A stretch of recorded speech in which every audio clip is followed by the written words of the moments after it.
اللہم اغفر لی ذنبی غیظ قلبی واجرنی من الشیطان الرجیم۔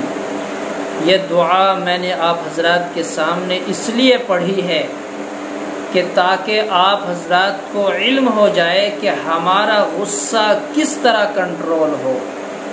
ہم غصے سے باہر ہو جاتے ہیں، ہمیں اتنا غصہ آیا، ہمیں خیال نہیں کہ سامنے ماں ہے، بہن ہے، بھائی ہے، دوست ہے، رشتہ دار ہے، ہمیں علم نہیں۔ جب غصہ آیا تو سامنے والے کو جو دل میں آیا بک دیا، گالی دے دی، برا بھلا کہہ دیا۔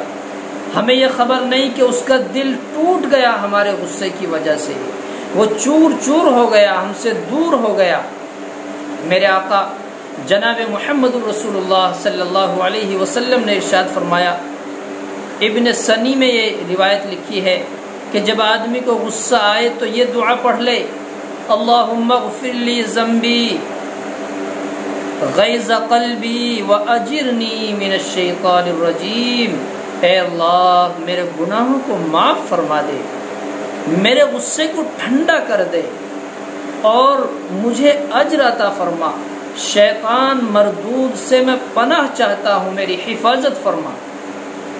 جب بھی غصہ آئے تو فوراً اس دعا کو پڑھ لیں، انشاءاللہ غصہ ختم ہو جائے گا۔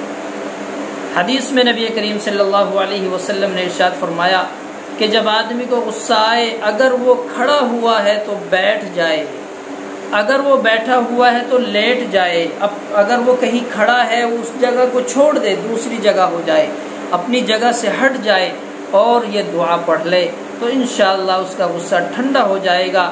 ورنہ میرے عزیزو وضاحت کی ضرورت نہیں ہے، آئے دن آپ غصے کے عالم دیکھتے ہیں، غصے کی وجہ سے گھروں کو اجڑتے ہوئے دیکھتے ہیں، دوستوں کو ٹوٹتے ہوئے دیکھتے ہیں، میاں بیوی میں طلاق ہوتے ہوئے دیکھتے ہیں، غصے کی وجہ سے اپنے بیگانے ہو جاتے ہیں، پرائے ہو جاتے ہیں، رشتہ دار پڑوسی غیر ہو جاتے ہیں۔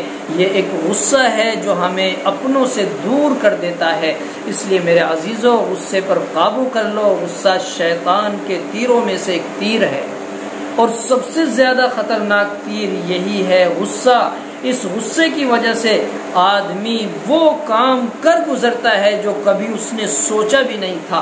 اس لیے اس بات کا خیال رکھیں اور اس دعا کو یاد کر لیں۔ یہ ویڈیو سن کر اسی طرح نہیں گزارنی، یہ دعا آپ کو یاد کرنی ہے۔ یاد کرنے کے بعد اپنے گھر والوں کو بھی یاد کراؤ، دوست احباب کو بھی یاد کراؤ، تاکہ غصہ مجھے نہیں آتا تو میرے بھائی کو بھی نہ آئے، میری بہن کو بھی نہ آئے، میرے ماں باپ کو بھی نہ آئے۔